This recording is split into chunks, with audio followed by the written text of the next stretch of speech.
All rise. The Court of Appeal in the Fifth District of the State of Florida is now in session. The Honorable Carrie I. Evander, Chief Judge, presiding. All persons having business before the court draw near, give attention, and you will be heard. May God save the United States of America, the State of Florida, and this honorable court. Please be seated.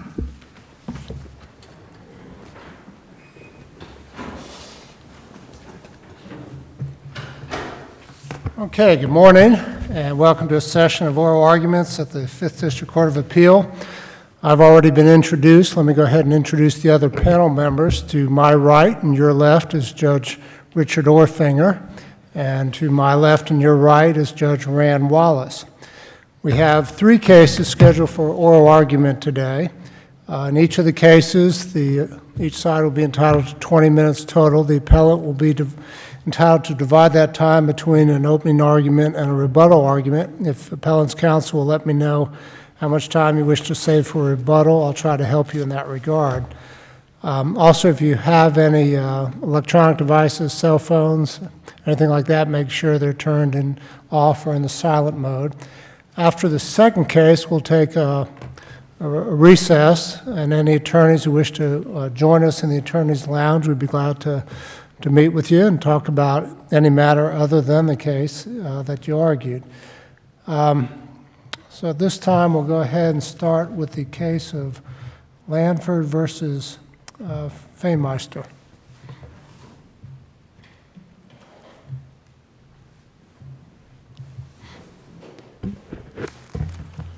Good morning. Hope I don't lose my voice already this morning. May it please the court, my name is Bob Wilkins. I'm here representing the appellant, Scott Lanford. I'm going to be pretty brief in my argument today, but I want to focus on... How much time do you wish to reserve for rebuttal? 10 minutes, Your Honor. Okay. I will be very brief in my initial argument, but I want to focus on a couple of important points. The first point I want to make is that there was apparently the overarching concern seemed to be the existence of an advisory fee agreement between BJ Shell and Retirement Services of America, under which Mr. Lanford would receive a finder's fee or a part of that advisory fee. The problem with the ruling of this court, or the ruling of the lower court with respect to that issue, is that there was no advisory fee agreement in existence. 8 months before Mr. Lanford was removed as trustee of the testamentary trust, as set up by Mrs. Dillard, that agreement was rescinded. So we had no agreement at the time that he was removed, and in fact, there was, if you look at the arguments that were made by the appellees below, their argument was that there was some agreement that was going to run into perpetuity, so Mr. Lanford would receive 1% referral fee for the rest of his life or into perpetuity. Well, first of all, that's just flat not true. Number one, the agreement was with BJ Shell, and BJ Shell is now deceased, so that agreement would have terminated on its own anyway. Number two... I thought the agreement was with some company, Retirement Services Incorporated or something like that. Correct. It was Retirement Services Incorporated and BJ Shell. They were the parties to that agreement. No. It was the corporation that was the party. I mean, I've seen the agreement. I've got it right here. It says it's an agreement between Retirement Services of America and Miss Shell. Correct. Or no, not Miss Shell, but yeah, Miss Shell. Yeah, that's exactly right. But the issue with respect to Mr. Lanford is that he received a 40% fee of that advisory fee from Retirement Services of America. That's the issue that I think they've been raising as being the conflict or the adverse interest. Well, and again, at the time... Doesn't that create a conflict? I mean, up at the time he entered into the agreement, he meaning your client with the advisory fee, didn't that create a conflict given the way the very odd way the trust was drafted in this case? A conflict with whom, Your Honor? With my client and whom? Ms. Shell? Well, I'm not sure, because they didn't designate any beneficiary after Ms. Shell died who would ever be able to enforce the agreement, because A, it really would last forever because they were only distributing the minimum, and B, they could give it to whatever charity they wanted, so that nobody was really in a position to ask any questions. Well, first of all, we're not talking about his removal as trustee of the Kirk Foundation. The Kirk Foundation is not at issue before this court. There is no fee agreement, no advisory fee agreement with the Kirk Foundation either. In fact, if Your Honor wishes to review it, that agreement was essentially off of the IRS website. That's exactly the form agreement that the IRS gives you for these types of charitable remainder trusts. And the requirements of the 501c3 organizations would have required them to only charge reasonable fees. This agreement is not part of the Kirk Foundation. The Kirk Foundation would be governed by its own rules with respect to payment of trustee fees, payment of advisory fees, et cetera. So I don't think that creates a conflict. The question is, was Mr. Lanford in conflict with B.J. Shell? Well, That's what he was removed for. He was supposedly in conflict with B.J. Shell. That was the beneficiary under the testamentary trust. That's where the focus is. The advisory opinion from the Ethics Committee requires several things, but it requires the lawyer to make full disclosure and obtain the informed consent of the client in writing, and the client receives the benefit of the referral fee. That's correct. So how was that done? First of all, how did the lawyer here, not retirement services of whoever, but how did the lawyer make a full disclosure and obtain the informed consent of the client in writing? And how did this benefit the client? The informed consent agreement is in the record. No, that agreement is between retirement services and That's Ms. correct. Shell. There is a separate disclosure that's in the record, and I can perhaps give Your Honor that. I've got it. It's page 879. Is that that's the agreement that That's discloses the advisory referral fee? Right, Appendix C. And so the disclosure was made to B.J. Shell. How is it in the best interest of B.J. Shell? Well, I think as Mr. Lanford testified in his deposition, basically she no longer has any trustee or attorney's fees or accounting fees for the rest of her life. That's the benefit to her. She pays an advisory fee that is not that unreasonable for management services, and then Mr. Lanford serves as trustee if she becomes incapacitated. He serves as her attorney, and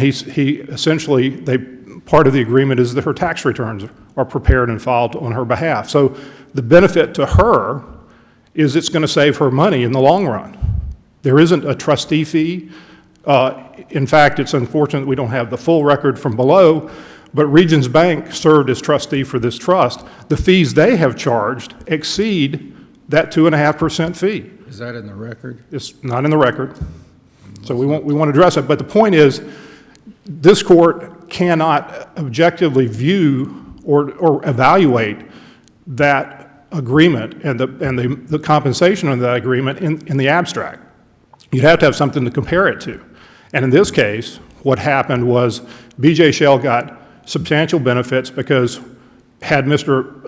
Lanford been allowed to serve as her trustee going forward, he would have only gotten a 1% of the asset fee annually, which would have been all that would ever be paid by B.J. Shell or her guardianship for trustee services. Well, because there's no one to enforce the agreement or the trust agreement the way it was structured, as a practical matter, RSA or whatever it's called could put the money in the bank and do nothing, and Mr. Lanford would get 1% of $3 to $4.5 million a year, and the advisor would get 1.5%, and there'd be no one there to say you're doing a lousy job of investing the money, correct? Not true.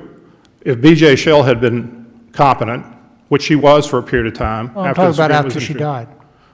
After she determined, the agreement terminates after she dies. There's no agreement, there's no party to the agreement after B.J. Shell dies. You can't have an agreement that survives forever. In fact, if you'll notice, the agreement can be terminated by either party at any time. And that's exactly what happened. Mr. Ruggiero, on behalf of Retirement Services of America, terminated that agreement. There was no agreement. What about the Kirk Family Trust then? That was a separate agreement, correct? There was no agreement with the Kirk Trust. There was no advisory services agreement with the Kirk Trust, period. That does not exist, never has existed. But are we supposed to just put on blinders and not look at the issues related to the Kirk Trust as we look at this problem? Well, Your Honor, if they were asking the court to remove him as trustee of the Kirk Trust, that's a different issue. What they removed him from is a testamentary trust for B.J. Shell. That's what we're here on. That's what the removal was. And ultimately... Did the court's order actually reference removal as the trustee? I don't believe it did, correct? Well, what else did they do? It has to be removal because the trustee was ready, willing, and able to serve, had filed their homestead petition. The motion the court was considering was the appointment of the trustee, correct? No. That was what was noticed for hearing. No, what they said in their motion is that they wanted the court to determine who the trustee should be. Here's what their motion said. It's paragraph 9. It says, the adverse interest and potential conflict of interest determined to exist in this estate administration also exists in the administration of the trust for the benefit of Billy Joe Shell, not the Kirk Foundation, for Billy Joe Shell. And then they say, determine the appropriate trustee for the benefit of Billy Joe Shell. The trustee is named in the will. The trustee is Scott Lanford. When was the will filed subsequent to the death of the Miss Shell? I think it was about 7 months afterwards, Your Honor. And how did, I mean, does that demonstrate diligence? It does not. It does not. I can't explain, and there's no evidence in the record as to why that delay. There was some testimony about Mr. Lanford waiting for the niece of the decedent to help clear out the house of the personal effects and things of that nature. But frankly, there is no excuse for not filing that will. And the Opening trust probate, different question, but there wasn't any excuse. Right. But And the but trust again, would be, but the trust would be funded after the will was administered. correct. And that's why when Scott Lanford would have become the trustee and But managed the because property. of his delay in filing the will, the administration of the trust was delayed for at least 7 months, correct?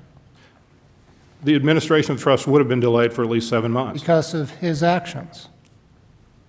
If probate is supposed to be completed within a year, they didn't complete it within a year. Well, when's the will supposed to be filed? 10 days Yeah. after notice. And here was 7 months. It was. And so that period of time, the trust was not funded as it should have been. And the Well- beneficiary did not theoretically have, could have received benefits from a funded trust, but didn't happen because the will wasn't Well, filed. keep in mind, and again, the inventory is in the record here.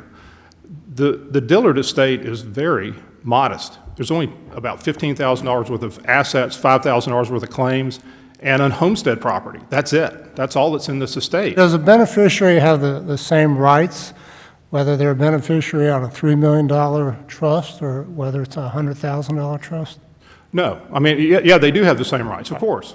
And again, the delay issue, I think, is a complete red herring because that has nothing to do with the administration of the trust. Or would it support a finding that If the- Mr. Lanford had not accepted the responsibilities of being trustee when he's the one that delayed the funding of the trust? Well, Your Honor, if you look at the reason he was removed and denied appointment as PR, it was because of conflicts, not because of delay. The court never said, I'm removing him because he filed the will 7 months late. Did the court say removed? I'm sorry? Did the court use the word removed? It denied his appointment Right. as PR. And he was already trustee. He had already filed a petition as trustee. He had already accepted the responsibilities of being trustee. Those facts are in the record. You'll see the homestead petition was filed by me on behalf of Mr. Lanford as trustee of that trust. So that's all. There were no other assets distributed at that point. In fact, there will probably be no other assets from the estate going into that trust because the estate's going to be insolvent at this point. All right, you're a little over 7 minutes, so I don't know if you want to. That's fine. Thank you, Judge. Okay.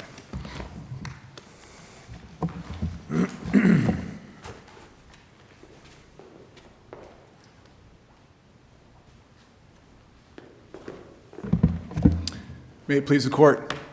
My name is Scott Krasny. I represent Robin Feemister, who's the personal representative of the estate of Mary Dillard and also the appointed trustee of the testamentary trust established under her last will and testament. And your honors seem to be very familiar with the issues related to this case. The question really is whether the trial court erred in appointing my client as the trustee of that testamentary trust. And our position is the court did not make a mistake in that regard. There's really 4 cases that are combined in this issue. The first is the Mary Dillard estate and the action and inaction of Mr. Lanford, an attorney licensed to practice the law. The attorney who drafted the will, he and his wife were witnesses to that will, creating an estate plan also for Mary Dillard's sister, B.J. Schell. And B.J. Schell was the beneficiary of the trust established for Mary Dillard. But it's really those B.J. Schell trust documents, because Mr. Wilkins is exactly right. That was where all the money was. The money was in the estate of B.J. Schell. And so looking at those 2 together, because already before Mary Dillard died, there were already a couple of cases that had already been kicked off. The first was Regions Bank filing a deck action that said, hey, Mr. Lanford is asking for all this B.J. Schell money, and we don't think we should turn it over. And that lawsuit was filed like at the end of 2015. That case was proceeding. Mr. Lanford then filed on behalf of Mary Dillard a petition to have B.J. Schell declared incapacitated.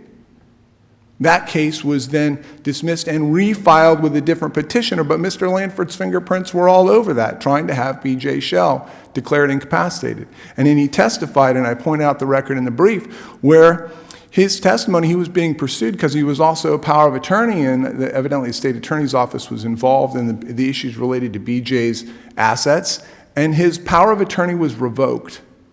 And he testified about why it was revoked. Based upon the advice of his counsel and the Laura Moody, who worked with the state attorney's office, they suggested that he revoke the power of attorney, and he went over to her house, and he did. He revoked it. So the guardianship proceeding gets started.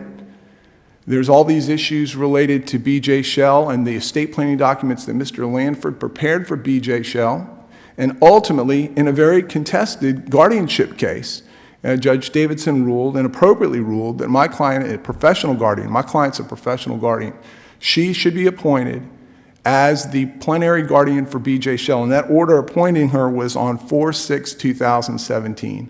Now, Mary Dillard had died back in October of 2016. It would have been an easy enough thing to start that estate, and Judge Evander, you're exactly right. What should have immediately happened is Mary Dillard's estate should have been open.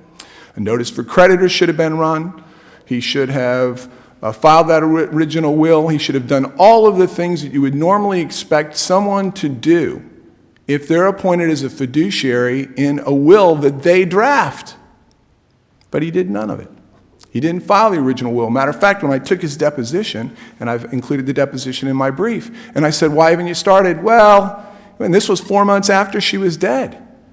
Why didn't you do something? Why didn't you file? Well, you know, she's clearing out tangible personal property.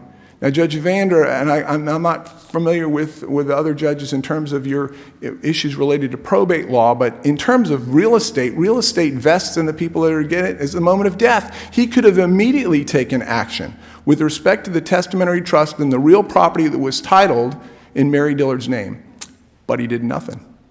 And so the house started falling apart. So when the professional guardian got appointed, we immediately filed a petition for administration on May 2nd. Less than a month later, we filed a petition to be appointed, indicating that we thought there was an intestate estate, because why wouldn't somebody file the original will, especially the attorney who drafted it? And immediately, and again, there was one other thing that's going on. In that deck action, once the guardian was appointed, Judge Turner ordered a consolidation of all of those actions into the probate court. So all the issues related to B.J. Shell's estate planning documents were now in front of the probate court. That order on consolidation was on May 12, 2017.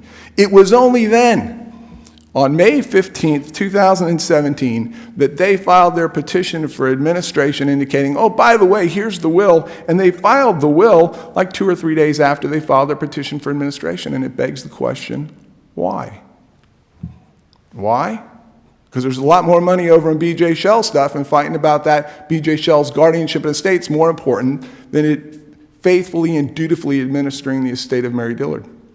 The court rightfully ruled that Mr. Landford should not be appointed as personal representative, and that order has not been appealed, indicating that Mr. Landford had an interest adverse and contrary to the administration of the estate, an interest adverse to B.J. Shell.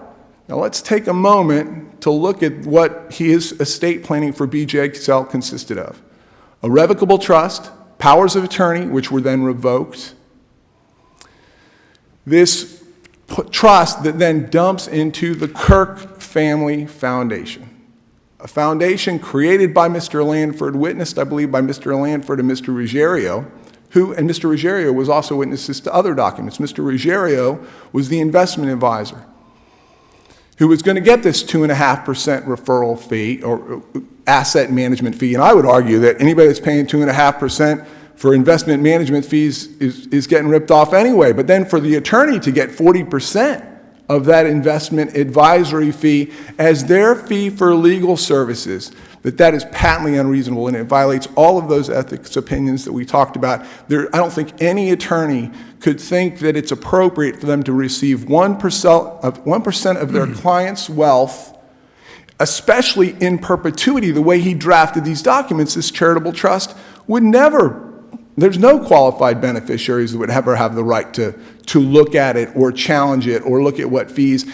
And when he says, well, that agreement would have terminated when she was dead, that was the footprint, that is the blueprint, that is his business model. And he unabashedly says, that's my business model. Clients come in and I would prepare a will for, this is his testimony, in the Mary Dillard, in the B.J. Shell guardianship.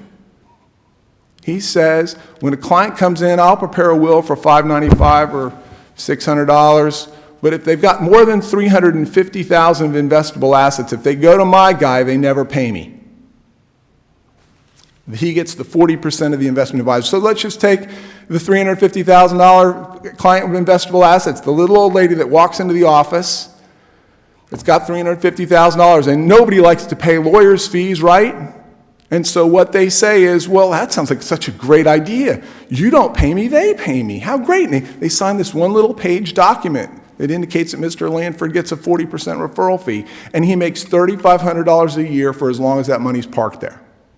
How? $3,500 rather than a $600 attorney bill. And I think there are ethics opinions that talk about these referral fees, that they're fraught with peril. And it's certainly when you're the fiduciary preparing the estate planning documents and doing the estate planning for somebody, I don't know how you can look somebody in the face and say, you can pay me $595 or you can pay me 1% of your assets, at least as long as you're with my investment guy. And it is. Was there a services agreement with regard to the Kirk Family Foundation as well? To my knowledge, that foundation, up until recently, it was never funded because the litigation related to B.J. Shell's case was still ongoing. And so my client was appointed as the guardian of the property for B.J. Shell, and we challenged, we wanted that agreement to be revoked. We didn't want that agreement to be around. And like the day or two before that hearing was done, Mr. Ruggiero sent over a letter saying we're revoking the agreement. I said, I want a court order. And so the Kirk Family Foundation, I think it had never been funded because there was the litigation, and especially at the time that the judge entered the order, all that litigation was still going on. Who's the trustee of the Kirk Family Trust? The Kirk Family Foundation, Mr. Landford. And who are the named beneficiaries? There are no named beneficiaries. It says that they can make distributions to, and then there was a gentleman, Brian Overby, who formerly worked for Regions Bank, who was named as the trust advisor who could pick charities. And his testimony, which I believe is in the record, says that's not what B.J. Shell wanted. She didn't want the weight. She didn't want to set up a trust in perpetuity. She wanted charities to benefit now. In other words, when she was dead, it should go to benefit charities now. The only people that really benefited from the Kirk Family Foundation are the investment advisor and Mr. Lanford. Why?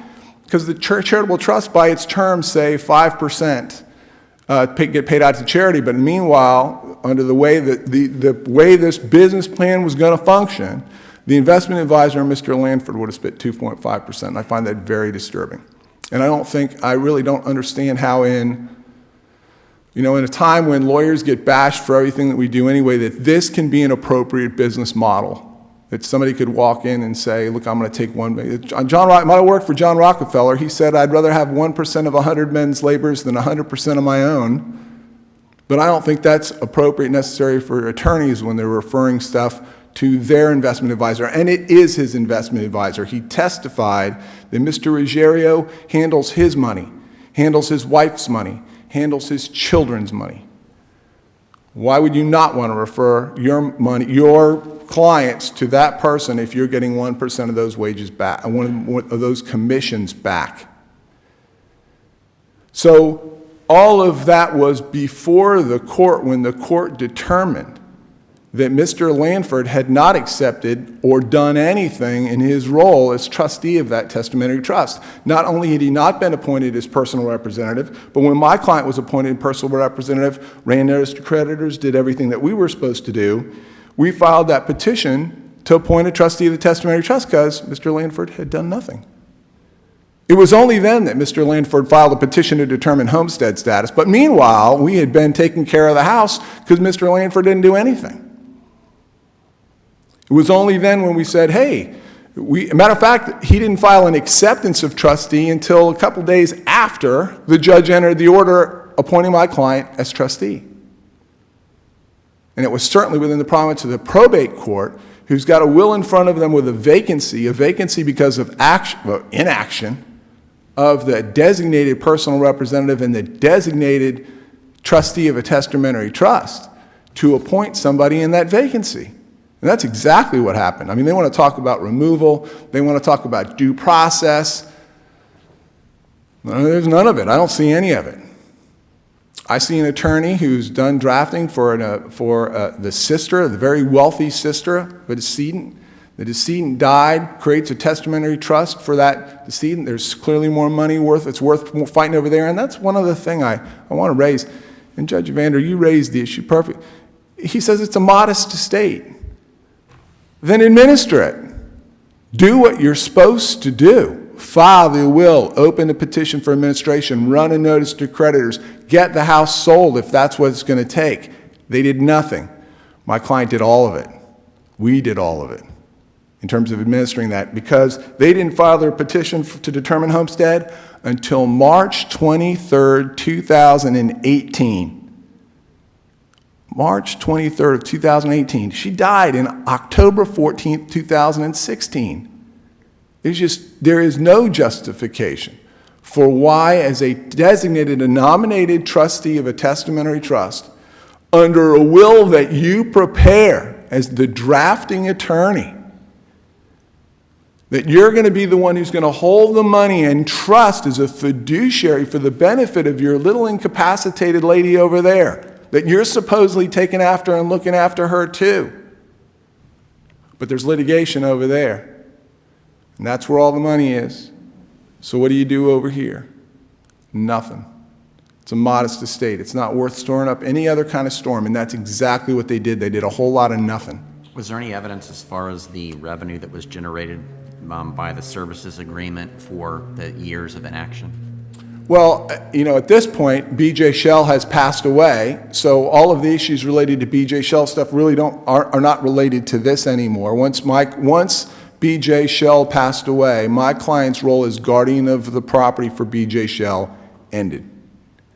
And so that was kind of it. The court appointed an attorney to be the personal representative of B.J. Shell's estate, and that train is out the station. But at least with respect to this estate, and in terms of the administration of this estate and this appeal, the question is there any reasonable basis in front of the trial court for the determinations and the rulings that the court made? And yeah, they hit you like a 2x4.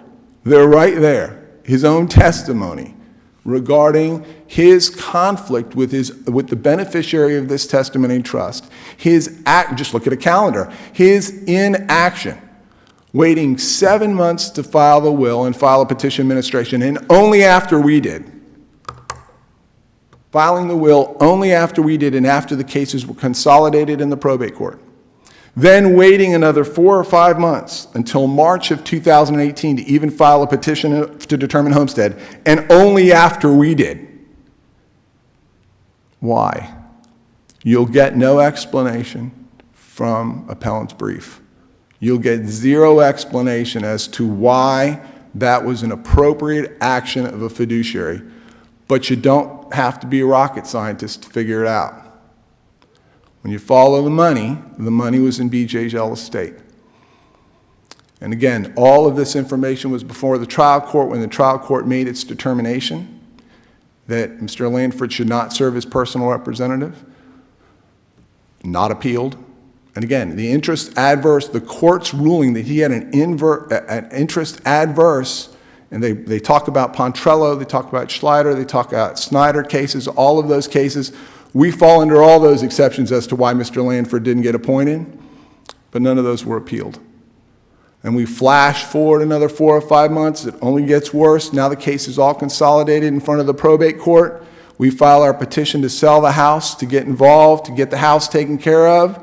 They file their next petition, and then they seem surprised and they want to appeal when the court determines that because of inaction, again, the judge didn't say removal. He didn't file an acceptance until after the judge entered a ruling anyway.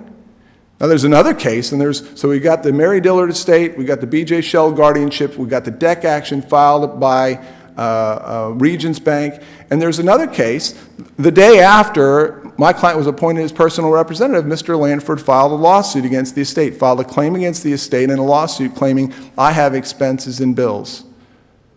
That case is still pending.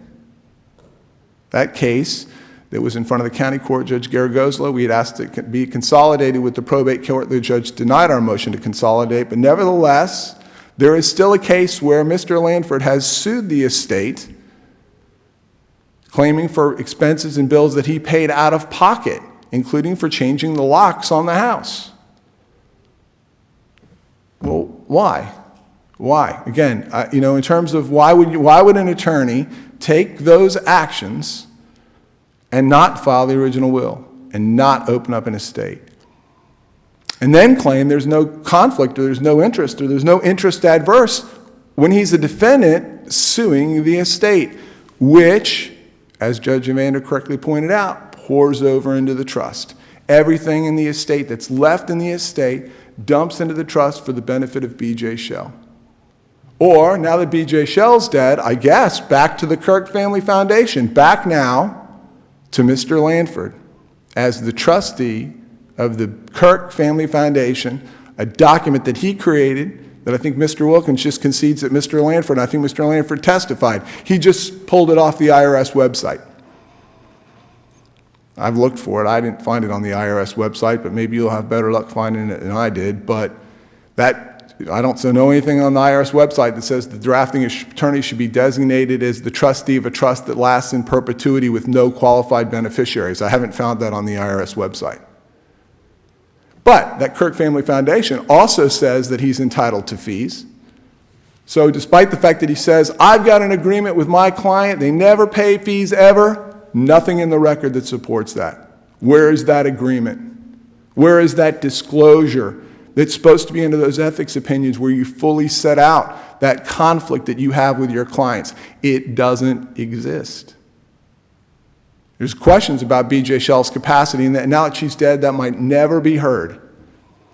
But the question is whether she was competent and understood the nature and effect of what she was doing when she planned her estate, and she came into Mr. Landford's office, and he said, and he must have said it with a straight face, because that's the only way I can figure, I can charge you $595 to do this planning, or you can agree to give me 1% of your assets in perpetuity. Now, what competent client, would agree to that?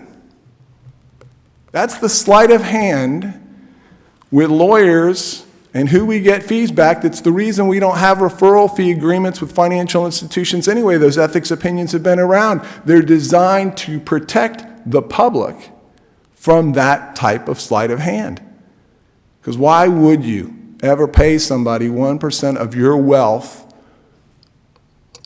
to do your estate planning? Because if this honorable court rules that that's okay, then maybe I need to change my business model or just quit the profession. I just need to find something else to do.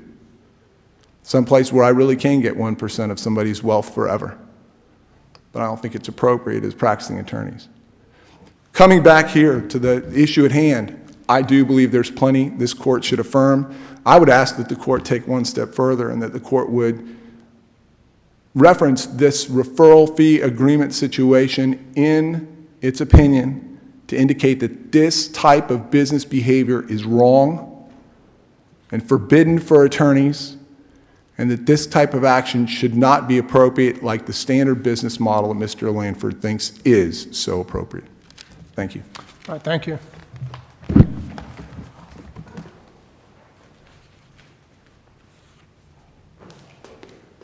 Just A a little brief- over 7 minutes, Mr. Wilkins. Just a brief rebuttal, Your Honor.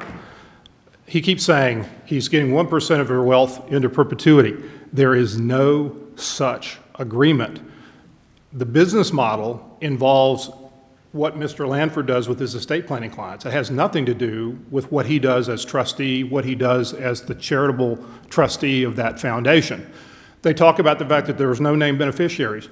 Rarely, look at the MacArthur Foundation that you see advertised on public radio. Do you think they list their beneficiaries in their document?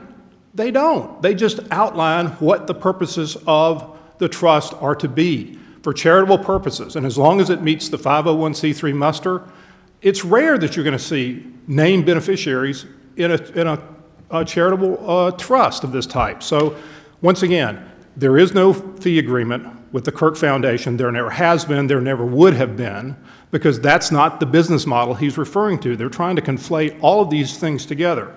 With respect to the homestead petition, as Your Honor knows, you got to wait till the creditor's claim period runs before you can even file those homestead petitions. In fact, this personal representative never filed a petition they were taking possession of the homestead. And their objection to the claim that Mr. Lanford filed, he paid the insurance, he paid the yard maintenance, he paid the utilities, and they denied, this was after Ms. Dillard died, but before the estate was open, they denied that he's entitled to be reimbursed for those things. What is he the charity? Is he supposed to be giving his money away? He was taking responsibility for that house. And yes, he waited too long to file that will, but that doesn't have anything to do with his appointment as trustee. They're two different roles. They're two different things. And if the argument is that he didn't file an acceptance, his client has never filed an acceptance, ever. So those are all red herring arguments. If you look at the timing, Mr. Lanford did everything that he needed to do. It was only when they decided they wanted to sell the house, which was a homestead property, that we filed our petition to You said that the two roles as personal representative and trustee are not related. But you'd agree, for instance, if he had taken 10 years to administer the will, his role as trustee wouldn't start for 10 years. Sure. Yeah. I mean, until you So have they're related assets, to that extent. until you have assets, you don't have anything to administer. But he's the one that had the duty to take steps so that the trust did get funded. So they are related to that extent. Well, yes, they would be related to that extent. But here, that's not a grounds for denial of administration of the trust, removal of the trustee. What we're talking about here is something that's somewhat sacrosanct. Ms. Dillard, and there's no question about her capacity, there's never been any argument about her capacity. Let me ask you this. If he took 10 years to do it, and as a result the trust wasn't funded for 10 years, would it be reasonable for a trial judge to say, I'm not going to appoint you as trustee, it's been 10 years? Because you're the trustee or because you're the personal representative? Because you're both. I mean, you were the personal representative, and you were named personal representative, you were named trustee. You took 10 years to file the will. As a result, the beneficiary had no access as beneficiary of the trust. Would it be unreasonable for a judge to say, look, you didn't do anything for 10 years. Why would I appoint you as either personal representative or trustee? Well, again, that's an absurd hypothetical, but Well, at presumably- least the next question is, when do you draw the line? Okay, if 10 years, it's certainly appropriate. How about 9 years? How about 5 years? How about 7 months? how about 7 months? I don't think that's unreasonable. Estates are, in fact, Now, the many- statute says 10 days. I mean, 10 7 days for years- filing. I mean, Not 7 to- months is a lot more than 10 days. Would you agree? not to open probate. There is no requirement Right. that you open probate within 10 days. But you're You not simply going to open file the will. probate if there's no will. I mean, if the will's not filed. Correct. But in that same deposition, you will see, and he talked about the fact that this deposition was taken 4 months after Ms. Dillard died. He knew there was a will. Now, why Mr. Lanford didn't file it at that 4-month period, I have no clue. He should have, but they knew there was a will. They knew there was a valid will. It was testified during the deposition, but instead of that, instead of filing a petition to make him produce the will, they filed an intestate petition. Again, that's fraudulent because they knew there was a will. Again, Mary Dillard appointed Scott Lanford. She had a reason for doing that. What we're doing today is if we affirm this decision, you're denying Mary Dillard's constitutional rights to dictate how her money is to be distributed and managed. If, in fact, there was delay, then say it. That's not the basis of the disqualification or the removal of Mr. Lanford. It says there's a conflict. What is the conflict? That's not a conflict. And to basically try to say that we're going to read into that the fact that there's been dilatoriness on the part of Mr. Lanford, there was no dilatoriness on his behalf as trustee. As soon as the creditor's claim period expired, they filed their petition, we filed our petition. That's when they're supposed to be filed. And until he becomes trustee and receives assets, there's nothing to manage. There's nothing to manage.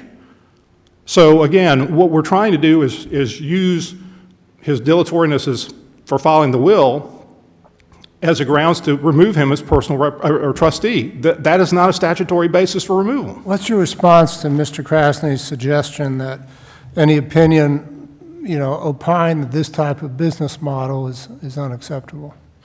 Well, first of all, the ethics opinion says it's okay. So if this court wants to... Well, assuming that the fee is reasonable and that there's full disclosure. Correct. I have concerns about both of those issues. Well, that's a different question, again, because that's not this case. This is the Dillard case. But you agree with me that the ethics opinion is premised upon full disclosure by the lawyer Yes. and a reasonable fee? Yes. Well, the reasonable fee is agreed to by the client. It's disclosed. They've agreed to it. The fact that they agreed to it doesn't equate to it being reasonable. Well, a lawyer is, if they're getting a referral fee, the question here is whether or not the fee that the broker is charging is unreasonable, it seems to me. Because he gets a piece of that fee, the question is the broker's fee unreasonable? Well, you need to take that up with, I guess, the folks that regulate brokers, because I'm not sure that fee is patently unreasonable.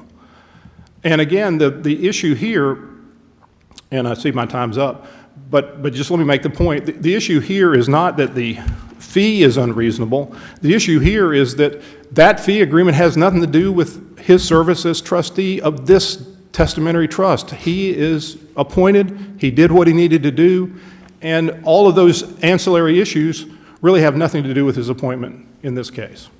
Thank you, Your Honor. All right, thank you both. Okay.